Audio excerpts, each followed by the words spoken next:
This week, we're diving into a subject that hits home for anyone looking to switch lanes: navigating career transitions. Whether you're making a big leap into a new industry, climbing that corporate ladder, or pivoting to follow a passion, transitions are a natural part of growth. They can be tough, confusing, and sometimes just downright scary, but they're also packed with opportunities. We'll explore how to handle the unknowns, build new skills, and rebrand yourself for success. So if you're thinking about making a move or already in the thick of it, this week's insights, they're for you. Make sure to check out this week's thought leader. He's a 3-time LinkedIn top voice, keynote speaker, K-16 champion, nonprofit founder, and a total difference maker for future leaders. Lastly, check out my merch. The link is going to be in the About section of my profile. Also, I'm about to release a podcast titled Health Hustle Chronicles, so be on the lookout for that announcement. Let's get ready to see what's next. My name is Dr. Fernando Branch, principal at Robert F. Smith STEAM Academy. I'm also the CEO of the Colorado Men of Color Collaborative. I've been a lifelong educator for about 25 years now, and just so happened to fall into the nonprofit space because I became really passionate about the mental health and social mobility of men of color, especially Black men. So something about myself, I'm an avid outdoorsman, beekeeper, and just really love to teach and to coach and to support.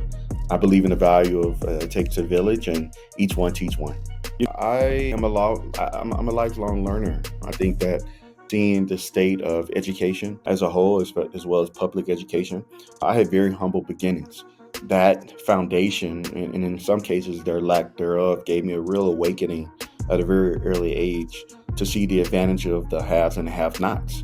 I think somewhere right around middle school, I made a commitment to myself that I was not only going to seek out the absolute best education I possibly could after recognizing and seeing that not due to the environment around me, but just due to the system and the community that I was in and the school that I was at, that I wasn't getting the education that the kids on the other side of the tracks were getting.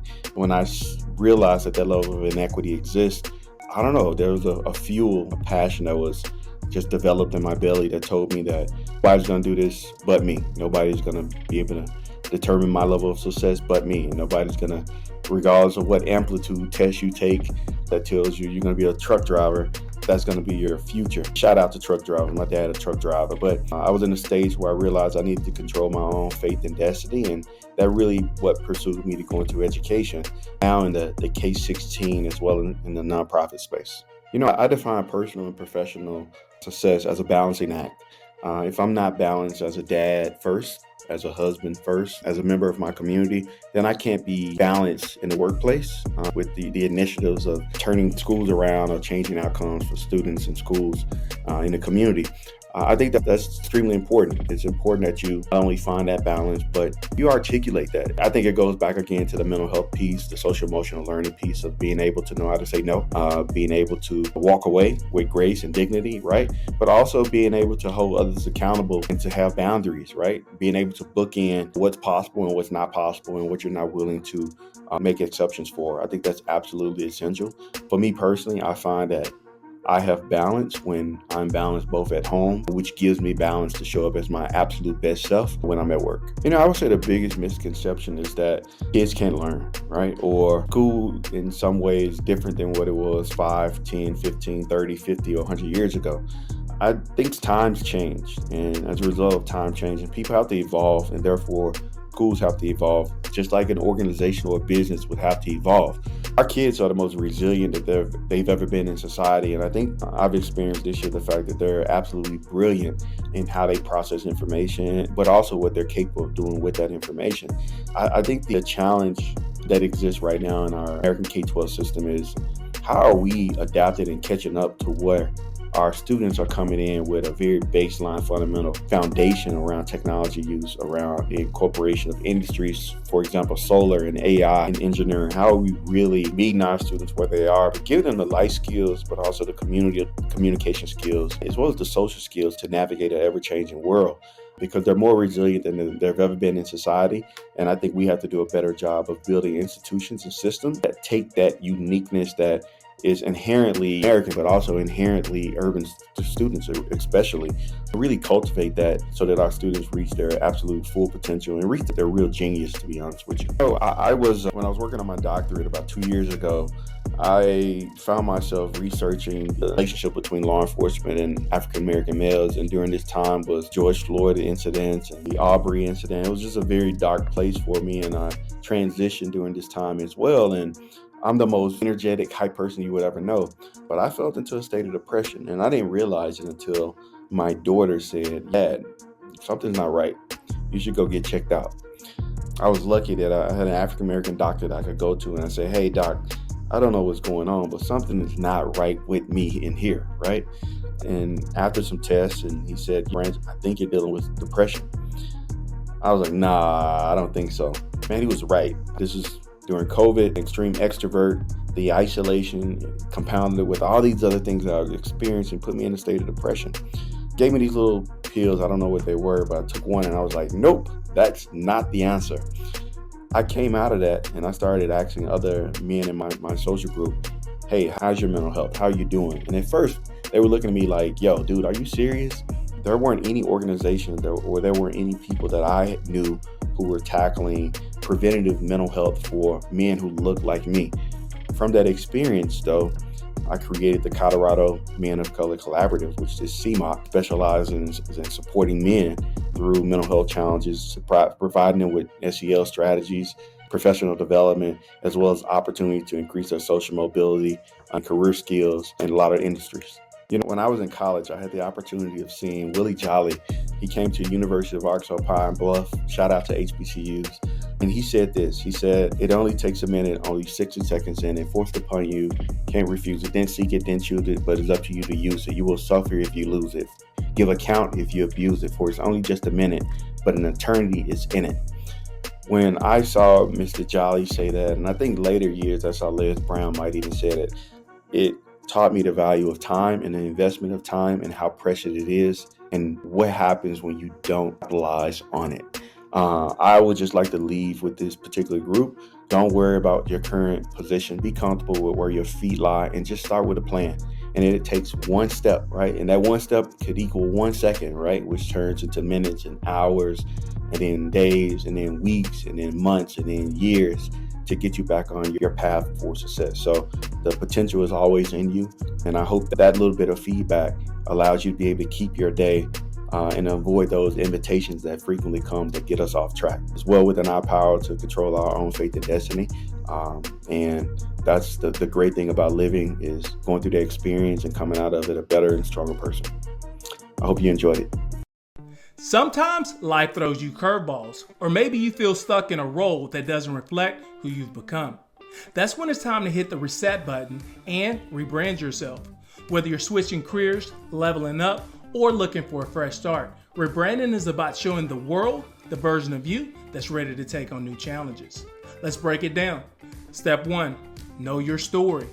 What have you learned? What skills have you developed? Take stock of your experiences, your strengths, and your passions. This will be the foundation of your new brand.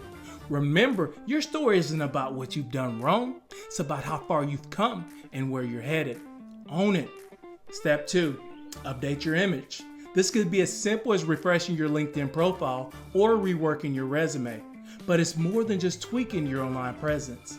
It's about aligning your style, communication, and how you carry yourself with the future you're building. When they see you, people should see confidence, growth, and a clear vision. Next, embrace lifelong learning. If you're rebranding, chances are you're stepping into something new. Don't be afraid to invest in yourself, whether it's through certifications, courses, or networking with people who are where you want to be. The key is showing you're adaptable, forward-thinking, and always growing. Step 3, build relationships strategically. Rebranding is just about changing how people see you. It's about creating a network of people who can help you reach that next level. Connect with individuals who share goals and offer mentorship or opportunities. Networking isn't about what you can get. It's about building authentic relationships that support your fresh start. Finally, be patient and persistent. Rebranding doesn't happen overnight. It's a process of consistency and showing up every day as a version of yourself that you want the world to see. And trust me, keep pushing forward. Others will definitely notice. So whether you want to reinvent your career or shift the narrative, remember, rebranding yourself is a journey and it takes self-awareness, effort, and a bit of grit. But it's always worth it. This is your fresh start, so take it. Keep hustling. A new beginning, successfully pivoting to a new field. Today, we're talking about what it takes to make a major career shift and come out stronger on the other side.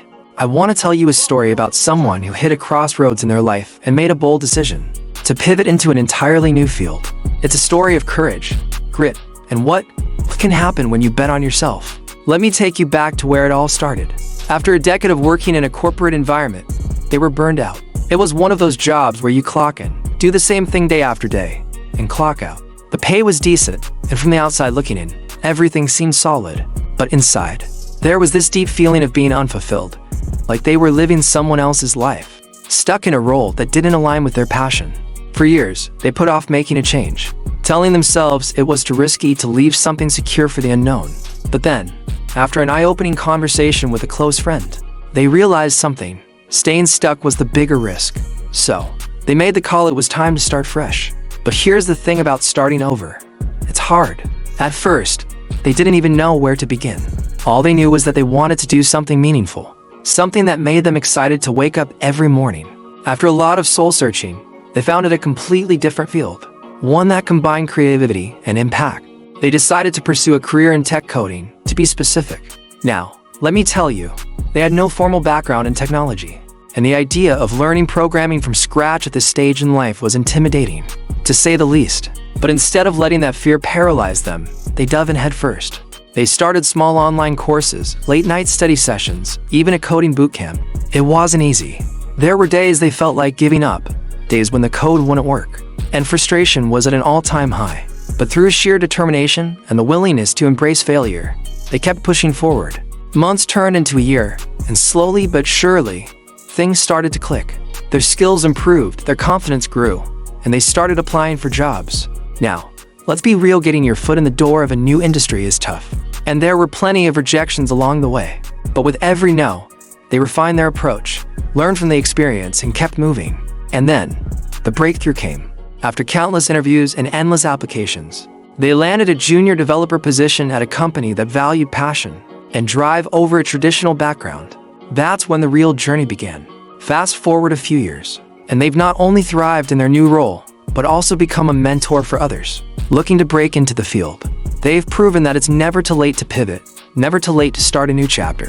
What began as a risky leap into the unknown turned into a career they're truly proud of, one that aligns with their values and gives them purpose every day. This story isn't just about changing careers. It's about betting on yourself and having the courage to follow your passion, no matter how daunting the road ahead seems. Remember, no matter where you are in life, it's never too late for a new beginning. Overcoming the fear of starting over.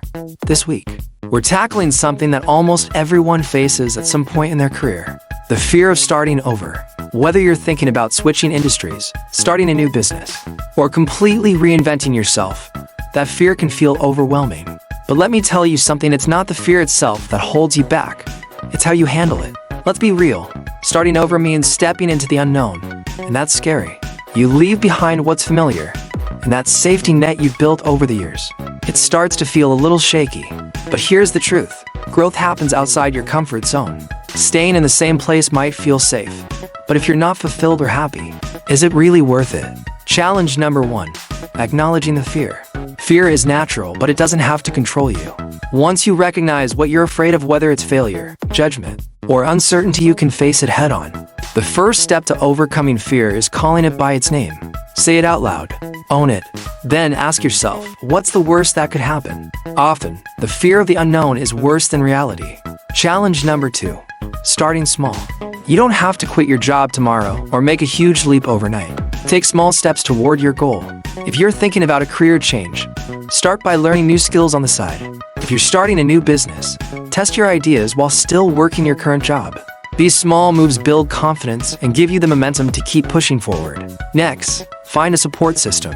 You don't have to do this alone. Talk to people who've made similar transitions, get advice from mentors, or join communities where others are navigating the same path. Surrounding yourself with people who've been there and done it makes the process feel less daunting. Challenge number 3. Shift your mindset. Instead of seeing starting over as a failure, look at it as an opportunity. An opportunity to learn something new, grow, and step into the version of yourself that you've always wanted to be. Life isn't a straight line, and the most successful people didn't get there by playing it safe. They took risks, embraced the unknown, and kept pushing forward. Finally, trust the process. The fear won't disappear overnight, and there will be days where it feels like you've taken a step backward.